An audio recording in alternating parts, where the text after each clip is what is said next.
Hello and welcome, everyone. I am thrilled that you share my passions for plants, horticultural history in the National Park Service, and uncovering the stories of women at Women's Rights National Historical Park and far beyond. Today, we will talk about remarkable connections in the world of plants, including a surprising part of the close connection between Elizabeth Cady Stanton and Susan B. Anthony that you likely did not know about before. To start, my name is Marissa Donahue, and my pronouns are she, her, and hers. I work for the National Park Service as a horticulture associate based at the Olmsted Center for Landscape Preservation. I will describe my job and the projects that led me to be so excited about this topic in good time. First, recognizing that this presentation will use woman-centered language, I want to welcome people of all marginalized genders and identities to this space. Your stories are part of this ongoing history as well. I also want to acknowledge the Indigenous stewards, past and present, of the land that these national park sites are on, and the horticultural skill and knowledge they hold and practice. At Women's Rights National Historical Park, this is the Haudenosaunee or Iroquois. So as we move into the presentation, I hope that you learn a ton of new and exciting things. We will talk a little bit about plant science, a little bit about landscapes and gardens, and cover an engaging history of women who work with plants through specific stories, ranging from one local leader in Indiana in the year 1900 to an author in the New Yorker magazine in 2020. Finally, we will hear directly from horticulturists in the National Park Service and have the incredible opportunity to get to know their stories. Let's get started. As we begin, notice how these three images are interconnected by a network of roots. The groundbreaking work of early American women establishing themselves in horticulture and in landscape architecture has fed and nourished the growth of so many opportunities and paths from the early 1900s through today, represented by these images. On the left is a group of students from the Pennsylvania School of Horticulture for Women. In the center, a horticulturist for the National Park Service works in the vegetable garden at the White House. And to the right is an illustration from a recent horticulture article representing flourishing futures in the field. This presentation will not recount a complete history of women in horticulture. Instead, it will focus on places where that larger history connects with national park sites, staff, and historical figures. There are countless exciting offshoots in this network of roots, and I encourage you to dig deeper on your own, adding to the story. To outline the themes I will cover, our route moves from background on the Olmsted Center to a historic tree at the Stanton House, to deeply rooted connections between Stanton and Anthony, and how their groundbreaking ideas empowered a rising generation of women who we now consider horticulture heroes. And finishes with the opportunity to hear from horticulturists carrying on this legacy in National Park Service gardens and landscapes. We will come full circle to conclude with an idea from Stanton that relates to preservation and history. My roots are at the Olmsted Center for Landscape Preservation, part of the National Park Service that is specifically within the Cultural Resources Division. The Olmsted Center promotes the stewardship of significant landscapes through research, planning, maintenance, and education. One type of resource produced by the center is a cultural landscape report, which documents and maps a park's significant features and important cultural resources, as well as making a plan and recommendations for how to maintain these resources moving forward. That side of the work is primarily done and created by our planning team, whereas I work within preservation and maintenance, and specifically horticulture. So what is horticulture? Horticulture is a dynamic field, and I like to explain it as the art science, and/or business of garden cultivation, management, and growing plants. Basically, horticulturists are plant experts, not just in a lab, but out in the field as well. The plants in the image on the right are young propagules, or trees professionally grown from the same genetic material as historic parent trees. In this case, the parent trees are historic trees from national parks. In my role as horticulture associate, I am focused on historic plant preservation work. And through that, we assist parks with preservation and replacement of their historic trees in order to continue the story, continue the feeling of that landscape for generations to come. Sometimes replacement of trees is in kind, which means buying in a new plant of the same species from a nursery. While for especially significant or hard to find plants, we can replace via propagation, which is a broad category that includes asexual reproduction by taking a cutting from a branch or a root. Also, that can include grafting, putting two pieces of that cutting, putting a cutting together with a rootstock, as well as growing a plant from seed. What I appreciate most about this program is the value it places on the stories that plants hold over generations. While a tree might show us some of its story through how it looks or the scars on its bark from a battlefield, Olmsted Center staff are digging deeper to share trees' history through interpretation and through propagation. So this is how I became familiar with the Stanton House site. That site is pictured here on a map created by our planning staff, and it illustrates the buildings and vegetation currently located on the site. There are believed to have been other historic trees that no longer exist in the current state of the park. And in fact, a vegetation survey found only one tree currently existing that's old enough to have been present during the period that Stanton, women's rights advocate, resided at the property. And that period is 1847 to 1862. That tree is highlighted in green at the top center of the map. And the type of tree is a European horse chestnut. Horse chestnuts are identifiable by their large leaves that are palmately compound. Now, I like to think of palmately compound as looking sort of like a hand with a number of lobes like fingers coming out of one central point. In the case of horse chestnuts, that is 5 to 7 lobes. They also have large upright clusters of flowers in late spring, which develop through pollination into large seeds inside a prickly husk. These seeds are sometimes called conkers, which comes from a traditional children's game in the United Kingdom played using the horse chestnuts. I want to pause here for a reminder to take only pictures when visiting national parks. In order to help parks preserve their trees for all to enjoy, it is not allowed for park visitors to collect seeds or any other type of vegetation. The Stanton House horse chestnut, estimated at about 187 years old, is increasingly fragile. Experts work to prune weakening branches and collect any debris after a storm. The tree suffered storm damage to the crown in March of 2012, which is very visible to guests today.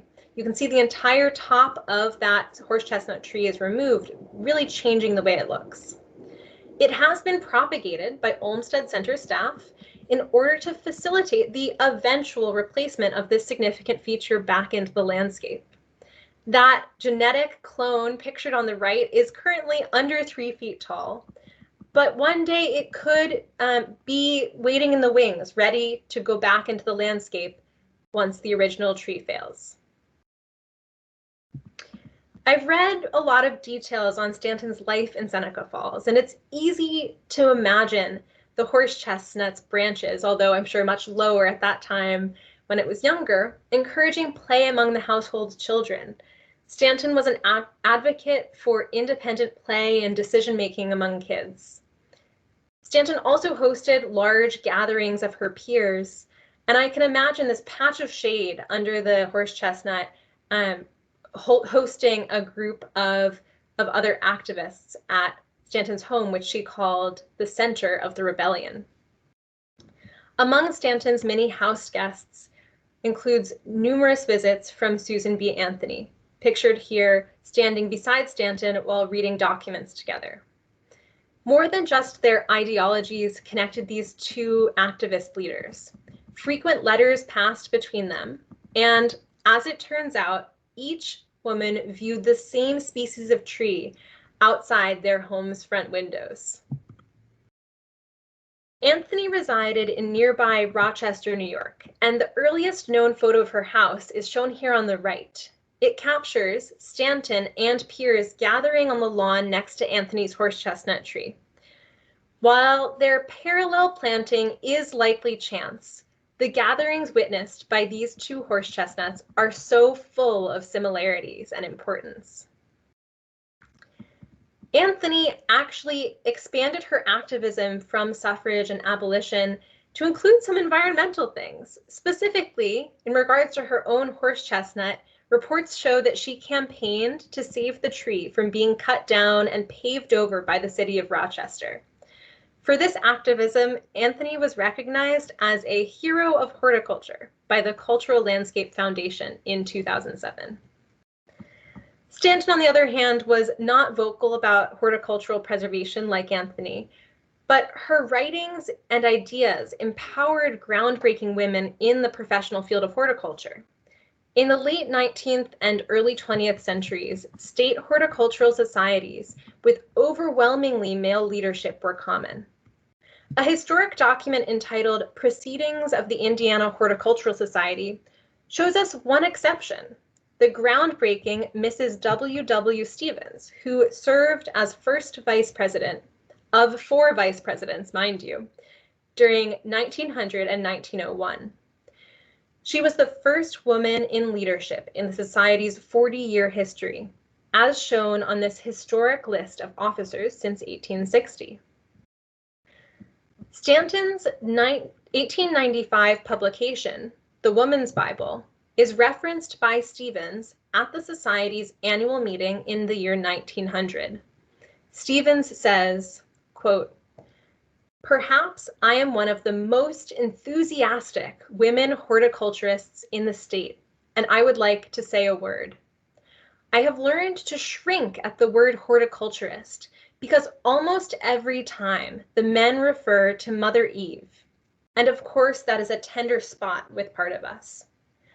But for those who think as I do, I want to drop this from Elizabeth Cady Stanton." End quote. You're welcome to read through the rest of that paragraph, in which Mrs. W. Stevens continues to reference the story, the biblical story of the forbidden fruit, and in the Garden of Eden, Eve's action to take a fruit from the tree of knowledge. This excerpt from Mrs. W. Stevens provides an excellent example of Stanton's positive impact on women advocating for themselves in leadership, specifically in the field of horticulture. Interestingly, Stevens's correlation between horticulture and the story of the Tree of Knowledge is still relevant today. I recently opened the New Yorker magazine to find an article with similar themes written by Jamaica Kincaid, a gardening scholar, author, and Harvard University professor. Reflecting on her experience growing up with religion, with her mother's gardening, and with British colonial rule in Antigua, Kincaid writes about the story of the Tree of Life and the Tree of Knowledge.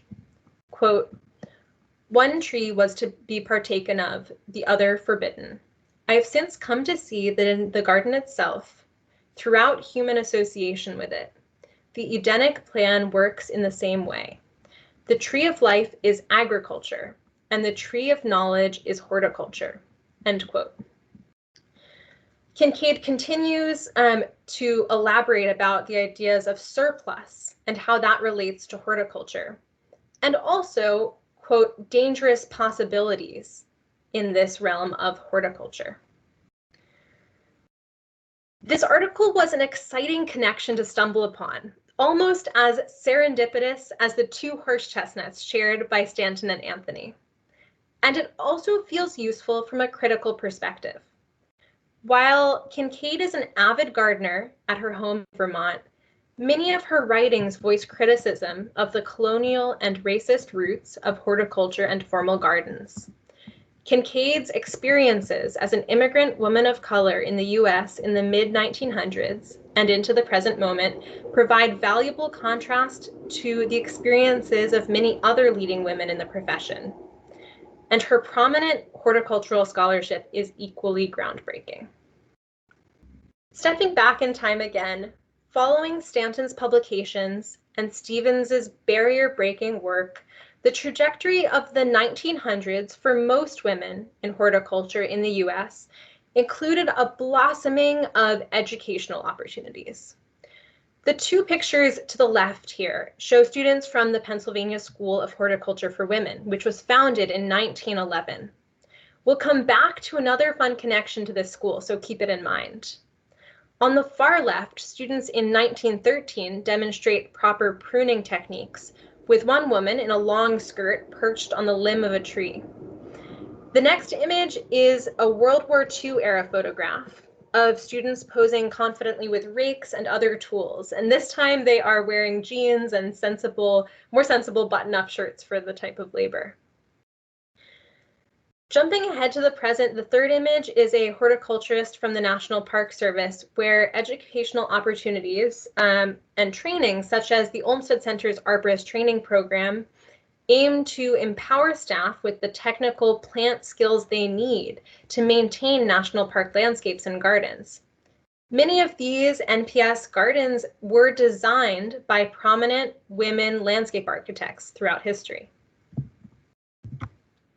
One such landscape architect is Ellen Biddle Shipman, whose work designing formal gardens is preserved in multiple national parks, including Chatham Manor at Fredericksburg and Spotsylvania National Military Park in Virginia, which I recently had the pleasure to visit and see the formal gardens as well as the greenhouses at the site, as well as St. Gaudens National Historical Park in New Hampshire, and Longfellow House, Washington's headquarters, National Historical Site in Massachusetts. Shipman's hand-drawn plan for the Longfellow House is pictured to the right of the photo of her at her desk. If you look closely, within each shape on the garden design are the names of each plant and its intended location. If we had a magnifying glass, we would be able to see that on this plan. In 1938, Shipman was quoted regarding women in landscape architecture. She asserts, "Before women took hold of the profession, landscape architects were doing what I call cemetery work. Now they use plants as if they were painting pictures as an artist." End quote. This quote is fitting within Shipman's life especially, as she lived for a period of time in the Cornish art colony and was friends with many artists, painters, and the sculptor Augustus St. Gaudens. Trix Farrand, born in 1862, just 3 years after Shipman, rose as a similarly distinguished figure in the male-dominated profession, and she in fact began practicing about 10 years prior to Shipman. Among her most famous gardens are Dumbarton Oaks, which is an estate in Washington, D.C., pictured here, as well as designing naturalistic plantings in Acadia National Park for the carriage roads, and designing the first ladies' garden at the White House. Farrand worked on over 200 commissions in her 50-year career and was renowned for her skill. Yet, as this analysis from Diane McGuire argues, her status as a woman still kept her from even greater projects and recognition. While men, quote, were designing public parks, her work was in the private realm. I find a lot of interest in comparing this situation to the history of Frederick Law Olmsted and his firm, and looking at how Shipman and Farrand fared in comparison with Olmsted. While Olmsted scored high-profile very public projects, such as Central Park in New York City and the Emerald Necklace in Boston, women in the field, slightly later in time, found smaller opportunities at private homes. Further illustrating this point and circling back to the Pennsylvania School of Horticulture for Women, William Klein writes in his book, Gardens of Philadelphia and the Delaware Valley, that both Farrand and the Olmsted Brothers firm were recruited for projects at the campus of the School of Horticulture for Women. This is a really exciting overlap, and yet at the same time, the Olmsted project was larger in scale in comparison with Farrand's Twin Arbor project at the campus. That said, Farrand really was able to push into the public realm in a few other college campuses. Her work can still be seen at Princeton, as well as others. Despite the majority of their work originally being in private gardens, many Farrand and Shipman gardens have transitioned into the public realm through national park acquisition and management. One national park site where you can view a Farrand garden is Roosevelt Vanderbilt National Historic Site in New York State. To maintain this significant resource, the park has 2 horticulturists on staff. We have the incredible opportunity to hear from horticulturists Susan McAvery and Anna DeCordova about women connected to their park's history, as well as their own experiences preserving these spaces. After hearing from Anna and Susan, we will travel to the Ellen Shipman Garden at Longfellow House, Washington's headquarters National Historic Site, and hear from now retired gardener Mona McKinley, who emphasizes the public aspect of public horticulture and the importance she places on preserving these spaces for public use. To finish our tour of NPS women working in horticulture, Brooke Durr and Susan Dolan will chime in on their experiences working both in parks as well as in cultural landscape preservation work at NPS regional offices. First, let's go to Roosevelt Vanderbilt National Historic Site. Hello, my name is Susan McAvery, and I'm a horticulturist at the Roosevelt Vanderbilt National Historic Site in Hyde Park, New York. My fellow horticulturist, Anna DeCordova, and I are proud to carry on the legacy of women who have played a key role in horticulture in each of the sites and gardens within our park. The work we do and the decisions we make every day are informed by these strong, intelligent women. Let's begin with Sarah Delano Roosevelt, the mother of President Franklin Roosevelt. We are in her garden now. This was a place so important to FDR that he chose to be buried here and designed his own memorial in the center of the garden. Sarah Delano Roosevelt was always responsible for the gardens around the home, but she took on the management of the entire estate, farm operations, forestry conservation, and land acquisitions when her husband James died in 1900 when FDR was still in college. Her pride in her gardens, expert management of her property, the production of food and flowers for her home and family all mattered to her immensely.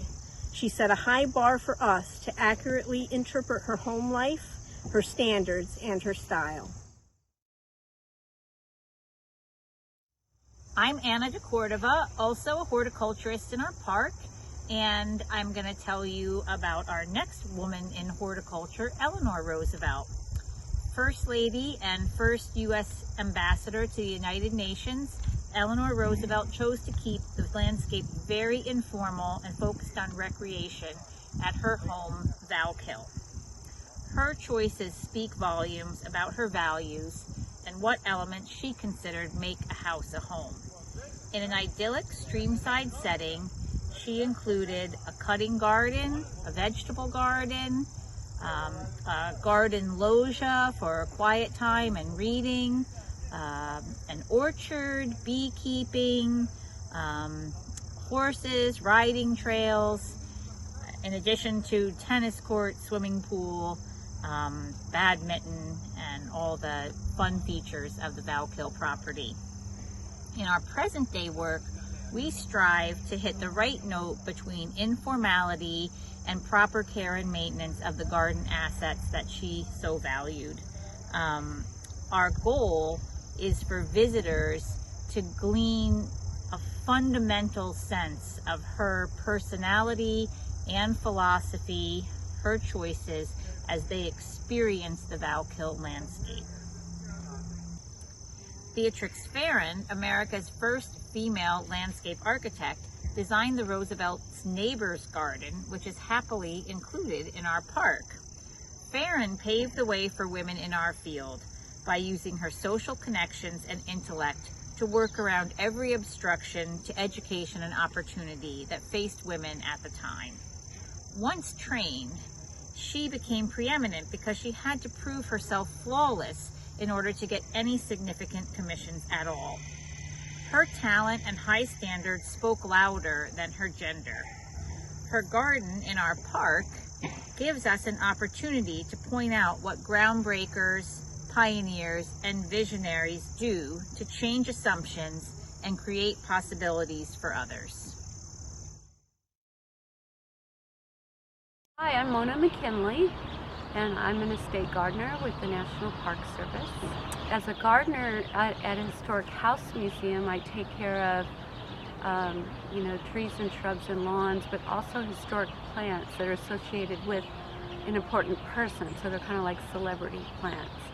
And very old trees and shrubs take a different care than brand new modern planting. So that's the exciting part of my job. I also get to talk to the public while I work, as long as I can budget my time and get my work done. And a lot of times I get summer assistants that help me, young people, so they teach me new tricks, and I hopefully teach them some things along the way as well. Hi, I'm Brooke Durr, and I'm a horticulturist for the National Park Service. I started my career as horticulturist for the Park Service about 10 years ago at two parks in the Baltimore area, Hampton National Historic Site and Fort McHenry National Monument and Historic Shrine. Recently, I progressed to a position in Region 1 as a horticulturist with the Olmsted Center for Landscape Preservation. I want to talk a little bit about my time at Hampton, primarily because it is a very rich cultural landscape. And as a horticulturist, I was able to delve into my technical expertise in order to do the primary work of making sure that the plants that were there, the very critical characteristics of the landscape, persisted for as long as possible. And then I partnered that with also understanding the stories that went along with the cultural landscape. And I had really interesting and dynamic sessions with the interpretive staff as we would walk through the landscape, and I was able to open their minds and share with them some horticultural tidbits and details that they were grateful to weave into the stories and programs that they presented to the visitors. I marveled at the fact that it was the women of the estate that carried forward generation after generation the changes that happened to the landscape, recording what was important at the time around them culturally. So I also really felt that it was important to perpetuate the women in horticulture in general. I started an internship program to get help with the gardens in the summertime. It turned out quite a few of the applicants were women, young women, two of which really were searching for a new career. They weren't happy with what they had, and they were coming to Hampton to try on something new. Specifically, they only knew they'd like to be outside and they liked to work with plants. So working with them and mentoring them became one of the most important things that I did. And they went on to develop careers in horticulture. So now I'm in a position with the regional office where I get to continue to do both of those things. weave together the stories and the horticulture technical expertise. I meet with park staff one-on-one, answer their questions technically, as well as delve into the stories that we can weave together, that when we're doing that technical work, we understand the why and the people who are involved in the very essence of our work. I also get to work on national level programs, the Arborist Training Program, which is multifaceted and brings together our landscape staff from all over the country to work together and to hone their skills and talk about the stories and really embrace the importance of what we do in preserving our landscapes. Being a woman working in horticulture is for me a connection to people throughout history, including women. Women have been growing plants for thousands of years to make food, medicines, cultural materials, and also to beautify the places in which they lived. But even though humans have been cultivating plants for about 12,000 years, many of us aren't as close to horticulture as we were. Even 100 years ago, many people would have known how to graft a fruit tree, or to craft a hedgerow, or to propagate a shrub. And we need this knowledge to preserve cultural landscapes. And so today, as a horticulturist for the National Park Service, I'm fortunate to be able to pass along knowledge about historic horticultural practices to people that are stewards of cultural landscapes. And I'm also able to raise awareness about the significance of horticulture in cultural heritage. In my job working with plants, the aspect that I enjoy the most is working with historic plant material or with plants that have cultural significance to traditionally associated people. I love working to sustain the longevity of plants and to understand their place in the history of a landscape. How were plants used historically, and how did they influence the historical patterns that occurred there? How do plants still convey history in the landscape today? So the parks have some of the oldest plants in the country, and it's truly an honor for me to be involved in their preservation. As these 5 NPS staff members have shared, our parks preserve the stories of women in horticulture. Leaders such as Farrand, Shipman, and others have helped to create today's career paths within horticulture, establishing opportunities for generations to come. I want to bring us full circle with this message from Stanton. She writes, quote, "We are sowing winter wheat, which the coming spring will see sprout, and other hands than ours will reap and enjoy." End quote.